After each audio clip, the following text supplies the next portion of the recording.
Hi viewers, நம்ம இன்றைக்கி பார்க்க போகிறது மாங்காய் பச்சடி. அதில் வந்து இதில் இன்னொரு விஷயம் என்னென்னா, அதில் வேப்பம்பூ போட்டு செய்ய போகிறோம். அதனால் வேப்பம்பூ போட்ட மாங்காய் பச்சடி. மாங்காய் ஒன்று, அதாவது ஒரு 300-400 கிராம் உள்ள ஒரு மாங்காய் எடுத்துக்கோங்க. வேப்பங்கொத்து, வேப்பம்பூவோட கொத்து எடுத்துக்கோங்க. ஒரு 3 கொத்து தேவைப்படும்.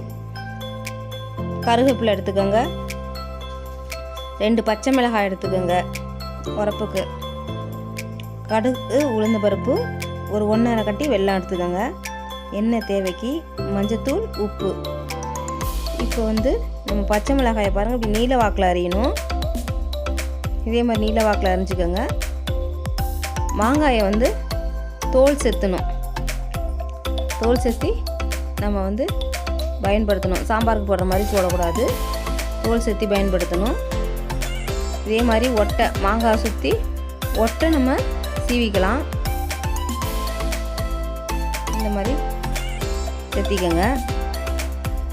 இதை நம்ம சின்ன சின்ன துண்டுகளாக நம்ம நறுக்கிக்கணும்.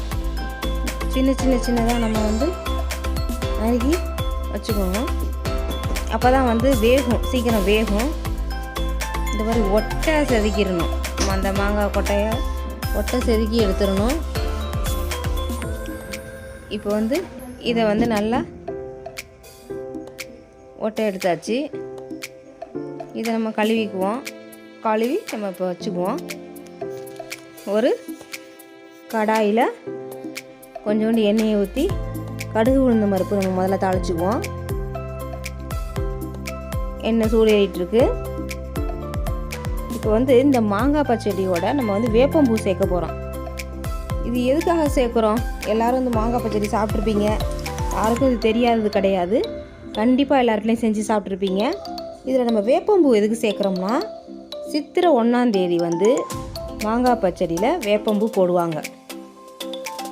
அது ஒரு ஐதீகம். கடுகு உளுந்த பருப்பு தாளிக்கிறேன். இப்போ வந்து கடுகு உளுந்த பருப்பு தாளித்தோன்னே கருவேப்பிலை சேர்க்குறோம். பச்சை மிளகாய், கருவேப்பிலை சேர்க்க போகிறோம். சேர்த்தாச்சு. வதங்கினோன்னே கழுவி வச்சுருக்கிற அந்த மாங்காய் துண்டுகளை நம்ம சேர்க்க போகிறோம். இதையும் சேர்த்தாச்சு. சின்னதாக இருக்கிறதுனால சீக்கிரம் வெந்துடும். பெருசாக நம்ம பீஸாக நறுக்க வேண்டாம், சின்னதாகவே நறுக்கிக்கோங்க. கனமாக இருந்தால் அதை மறுபடியும் 2ஆக கட் பண்ணிக்கோங்க. மஞ்சத்தூள் போட்டாச்சு. கொஞ்சோண்டு உப்பு போட்டு தண்ணி ஊற்றிக்குவோம். இது ஒரு 100 ml பிடிக்கிற டம்ளர், ஒரு டம்ளர் தண்ணி நான் ஊற்றிருக்கிறேன். நீங்கள் மாங்காய் வந்து இவ்வளவு தான் தேவைப்படுன்ற அளவு ஓரளவுக்கு நமக்கு தெரியும். அதுக்கு தகுந்தாப்பில் நம்ம தண்ணியை சேர்த்துக்குவோம். உப்பு போட்டிருக்கோம். இப்போ வந்து லேசாக கிளறி விட்டு அதை வந்து நம்ம வந்து மூடியை போட்டு மூடி வேக வச்சுருவோம். இது நல்லா குழையணும். நல்லா குழஞ்ச மாதிரி வெந்துடும். இப்போ வந்து நம்ம உடச்சி வச்சுருக்கிற அந்த வெள்ளை கட்டியை, அந்த தூளை வந்து இப்போ நம்ம வந்து இந்த குழஞ்ச மாங்காயோடு நம்ம சேர்க்க போகிறோம். சேர்த்து நல்லா கிளறி விட்டுருவோம். இதில் வந்து இப்போ வெள்ளத்தை போட்டோன்னா கொஞ்சம் ரொம்ப தண்ணி சேர்ந்த மாதிரி சதச்சதான் இருக்கும். அதனால் நம்ம வந்து தண்ணி வந்து அதனால தான் அதுக்கு வந்து குறைவாக ஊற்றணும். நிறையா ஊற்றக்கூடாது, குறைவாக ஊற்றிக்கணும்.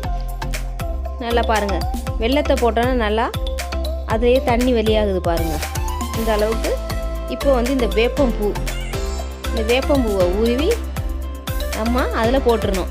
கசக்குன்னு நினைக்காதீங்க. கசக்காது.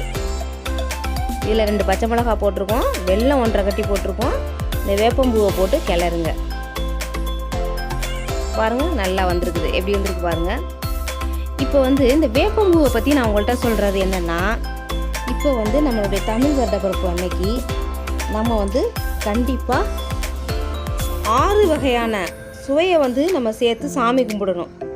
அதாவது அறுசுவை கொண்ட உணவை வந்து நம்ம கண்டிப்பாக சேர்க்கணும். அந்த அன்னைக்கு சாமி கும்பிடணும். அன்னைக்கு வந்து சித்திரை 1ஆம் தேதி நம்ம சாமி கும்பிடணும். தமிழ் வருடப்பிறப்பு அன்னைக்கு மகிழ்ச்சி, கவலை, கோபம், அச்சம், சலிப்பு, ஆச்சரியம்